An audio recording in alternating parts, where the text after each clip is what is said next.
여러분 야담주모를 찾아주셔서 대단히 감사합니다.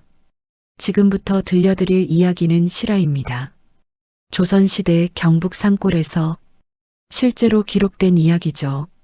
한 남자가 죽음을 무릅쓰고 맹수를 살려줬습니다. 그런데 그 맹수가 다시 나타났습니다.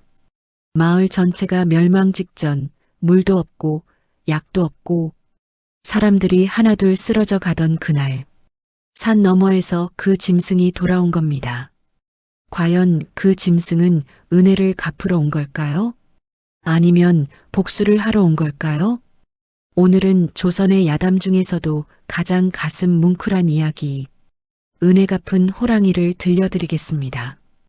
때는 조선 후기 경상북도 깊은 산골에 강석이라는 나무꾼이 살았습니다. 나이는 30 남짓, 키가 크고 어깨가 넓었지만 말수는 적고 성품은 온화한 사람이었습니다. 그에게는 병든 어머니와 15살 여동생이 있었습니다. 아버지는 일찍 돌아가셨고 가족을 먹여 살리는 건 오로지 강석의 몫이었습니다. 그는 매일 새벽 산에 올라 나무를 했습니다.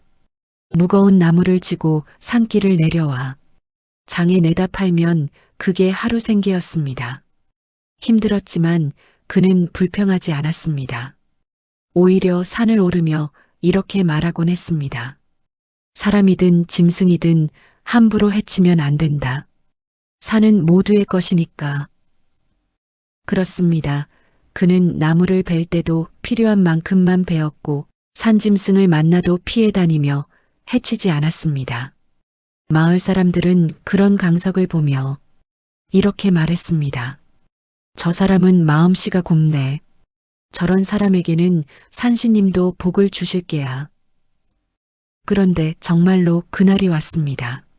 산신이 복을 주신 건지 아니면 시험을 하신 건지 강석의 인생을 완전히 바꿔놓을 그 운명의 날이 말입니다. 그날은 유난히 날씨가 흐렸습니다.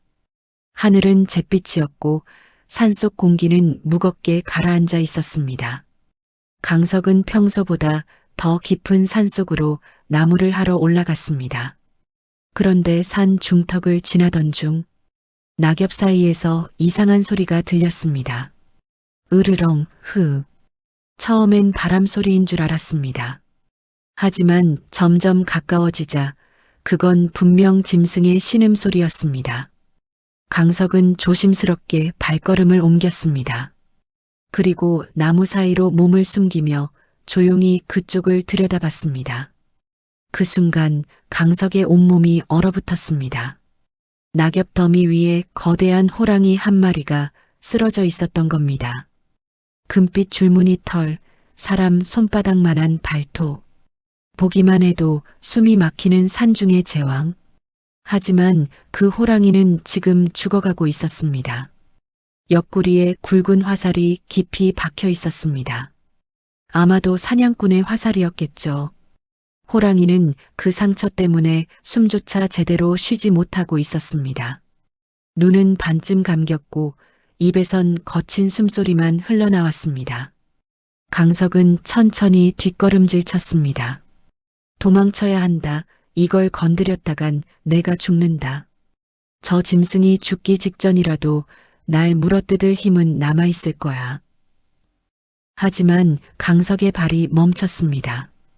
호랑이가 고개를 들어 강석을 바라본 겁니다. 그 눈빛은 사나운 짐승의 눈이 아니었습니다. 고통에 가득 찬 애절한 눈빛, 살려달라는 듯한 간절한 눈빛이었습니다.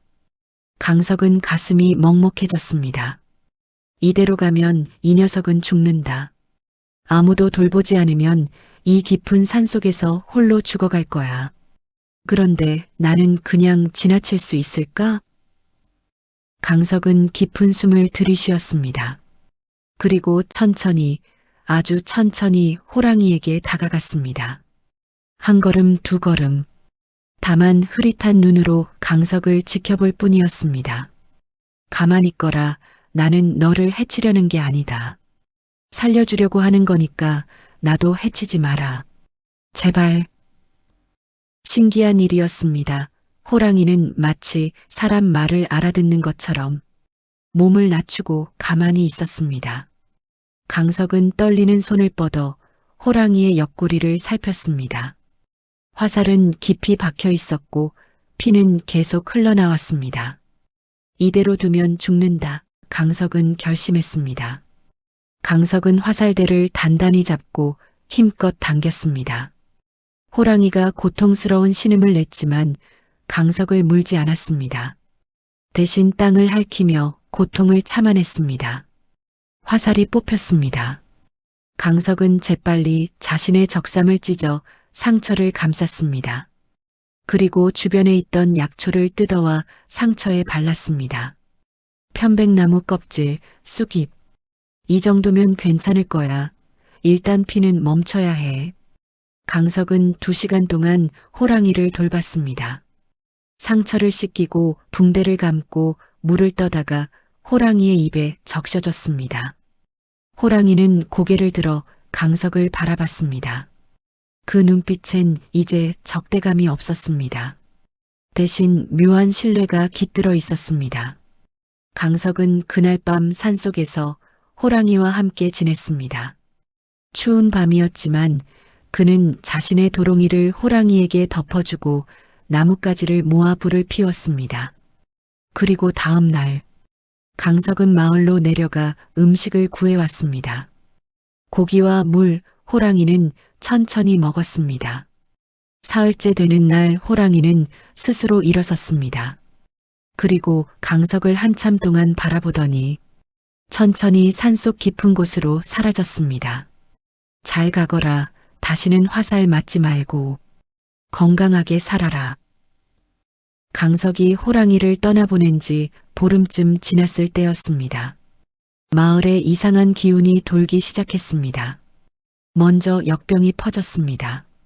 한 집에서 시작된 열병이 옆집으로, 그 옆집으로 빠르게 번져나갔습니다.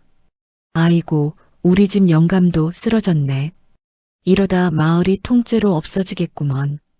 의원도 없고 약도 없는데 어찌한단 말이냐. 하지만 더 심각한 문제가 있었습니다. 바로 물이었습니다. 마을 아래로 흐르던 개울이 갑자기 말라버린 겁니다. 이틀 전까지만 해도 맑은 물이 졸졸 흐르던 개울이 어느 순간부터 완전히 바닥을 드러낸 겁니다. 이상하네. 가뭄도 아닌데 물이 왜 이러는 거요? 산 위에서 뭔가 물길을 막은 게 틀림없네. 맞는 말이었습니다. 마을 사람들은 산으로 올라가 물길을 확인하려 했습니다. 하지만 산속 깊은 곳에서 무언가 으르렁거리는 소리가 들려왔고 먼저 올라갔던 사람들이 겁에 질려 도망쳐 내려왔습니다. 저 위에 뭔가 있소. 짐승인지 괴물인지. 사람은 못 올라가오. 물은 계속 마르고 사람들은 쓰러지고 마을은 점점 죽음의 그림자에 휩싸였습니다. 그때 강석이 나섰습니다. 제가 가보겠습니다. 물이 끊긴 곳을 찾아야 마을이 살아납니다. 강석은 홀로 산속 깊은 곳으로 올라갔습니다. 개울을 따라 위로 올라가자 어느 순간 물소리가 완전히 사라졌습니다. 그리고 커다란 바위 하나가 물길을 막고 있는 걸 발견했습니다. 이 바위만 치우면 물이 다시 흐를 텐데. 문제는 바위가 아니었습니다. 그 바위 앞에 무언가가 버티고 있었습니다. 거대한 멧돼지, 아니, 멧돼지라고 부르기엔 너무 컸습니다. 온몸이 상처투성이, 눈은 붉게 충혈되어 살기로 가득했고 입에선 거품이 흘러내렸습니다. 광기에 휩싸인 괴물이었습니다. 이건 보통 짐승이 아니다. 병에 걸렸거나 미쳐버린 게 분명해. 혼자서는 상대할 수 없어. 강석이 한 걸음 다가서자 멧돼지는 이빨을 드러내며 으르렁거렸습니다. 크르르르릉. 땅을 박차고 돌진할 기세였습니다. 강석은 나무 뒤로 몸을 숨기며 식은 땀을 흘렸습니다. 어떡하지? 저걸 어떻게 물리치지? 저 바위를 치워야 하는데. 저놈이 길을 막고 있어. 마을 사람들은 지금 죽어가고 있는데. 바로 그때였습니다. 산 너머에서 낮고 깊은 소리가 들려왔습니다. 어흥. 강석은 그 소리를 듣는 순간 심장이 멈추는 줄 알았습니다. 그 울음소리, 그 기운, 틀림없었습니다. 자신이 보름 전에 살려줬던 바로 그 호랑이였습니다. 안개 사이로 금빛 털이 빛났습니다. 호랑이는 천천히 모습을 드러냈습니다. 상처는 이미 다 아물었고 기운은 넘쳐 흘렀습니다. 눈빛은 날카로웠지만 강석을 향한 적이는 전혀 없었습니다. 오히려 호랑이는 강석 옆에 나란히 섰습니다. 그리고 멧돼지를 향해 낮게 으르렁거렸습니다. 너 설마 날 기억하는 거냐? 내가 널 살려준 걸 기억하고 있는 거냐? 호랑이는 짧게 한번 울음소리를 냈습니다. 어흥, 그건 마치 그렇다는 대답 같았습니다. 멧돼지는 호랑이를 보자 잠시 주춤했습니다. 하지만 광기에 휩싸인 짐승답게 이내 이성을 잃고 돌진했습니다. 그아! 호랑이와 멧돼지가 격렬하게 부딪혔습니다. 땅이 흔들렸습니다. 나무가 흔들렸습니다. 바위가 굴러떨어졌습니다. 호랑이의 발톱이 멧돼지의 등을 핥히고 멧돼지의 엄니가 호랑이의 어깨를 찔렀습니다. 피가 튀었습니다. 흙먼지가 일었습니다. 귀를 찢는 포효가 산 전체를 울렸습니다.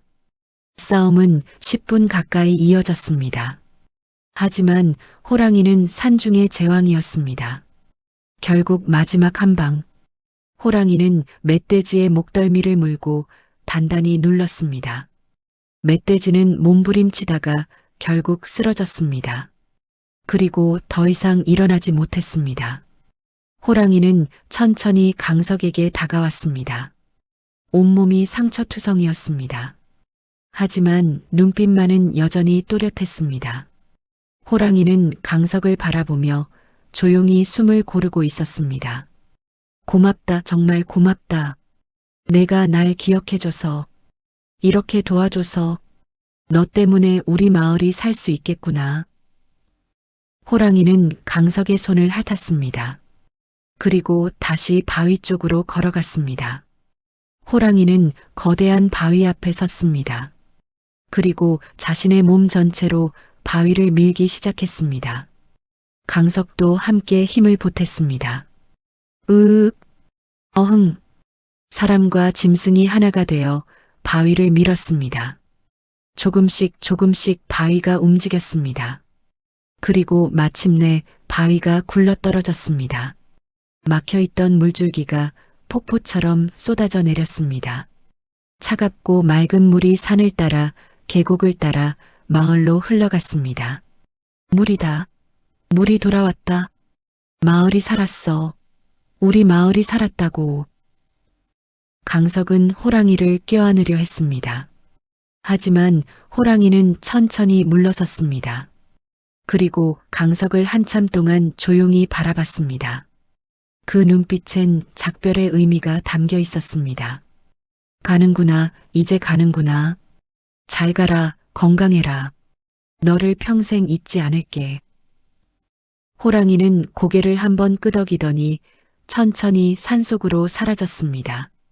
금빛 털이 햇살에 반짝이다가 안개 속으로 사라졌습니다. 그 뒤로 호랑이는 다시는 나타나지 않았습니다. 물이 돌아오자 마을은 다시 살아났습니다. 사람들은 물을 길어와 약초를 다리고 밥을 짓고 몸을 씻었습니다. 신기하게도 역병도 빠르게 사라졌습니다. 깨끗한 물이 흐르자 마을의 생기가 돌았습니다. 강석이가 물을 살렸다네. 산신님이 도와주신 게 틀림없어. 아니, 호랑이가 도왔다던데? 강석은 마을 사람들에게 사실대로 이야기했습니다. 자신이 예전에 호랑이를 살려준 일, 그 호랑이가 다시 나타나 자신과 마을을 구해준 일, 처음엔 사람들이 믿지 않았습니다. 호랑이가 은혜를 갚다니, 그럴 리가 있나? 하지만 강석의 진심 어린 눈빛과 산 위에 남겨진 싸움의 흔적들이 모든 걸 말해주고 있었습니다. 사람들은 고개를 끄덕이며 말했습니다. 짐승도 은혜를 기억하는구먼. 사람보다 더 의리가 있네. 선한 마음이 사람도 살리고 짐승도 움직이고 마을도 살리는 법이네. 그 이후 마을 사람들은 그 호랑이를 호온이라고 불렀습니다. 은혜를 갚은 호랑이, 마을 입구에는 작은 비석이 세워졌습니다. 짐승도 은혜를 잊지 않는다. 그 비석은 오랜 세월이 지나도 그 자리에 남아 이야기를 전했습니다. 여러분, 이 이야기는 단순히 호랑이가 은혜를 갚았다는 신기한 이야기가 아닙니다. 이것은 선한 마음이 얼마나 큰 힘을 가지는지 보여주는 이야기입니다. 강석은 자신이 죽을 수도 있는 상황에서 호랑이를 외면할 수도 있었습니다. 아무도 보지 않았습니다. 아무도 알지 못했습니다. 그냥 지나쳐도 누구도 탓하지 않았을 겁니다. 하지만 그는 그러지 않았습니다. 작은 선택, 작은 용기, 작은 자비. 그 작은 것이 결국 자신의 목숨을 살렸고 마을 전체를 살렸습니다. 조상들은 이렇게 말했습니다. 짐승은 배신해도 은혜는 배신하지 않는다. 작은 선 하나가 목숨을 살리고 가족을 살리고 세상을 살린다. 산도 알고 짐승도 알고 하늘도 안다. 그리고 선한 마음은 반드시 돌아온다. 언젠가는 어떤 방식으로든 반드시. 오늘의 이야기, 은혜 갚은 호랑이는 여기까지입니다. 한 나무꾼의 작은 선행이 호랑이의 의리로 돌아온 조선시대의 감동 실화였습니다. 사람이든 짐승이든 은혜는 잊지 않는다는 것. 그리고 선한 마음이 결국엔 자신을 구한다는 것. 이 오래된 이야기가 여러분께 작은 위로가 되었으면 좋겠습니다. 오늘도 영상 끝까지 함께 해주셔서 진심으로 감사합니다. 다음 이야기도 더 좋은 내용으로 찾아뵙겠습니다. 구독, 알림 설정, 좋아요는 다음 이야기를 푸는데 큰 힘이 됩니다. 늘 건강하세요. 그리고 늘 선한 마음 간직하시길 바랍니다.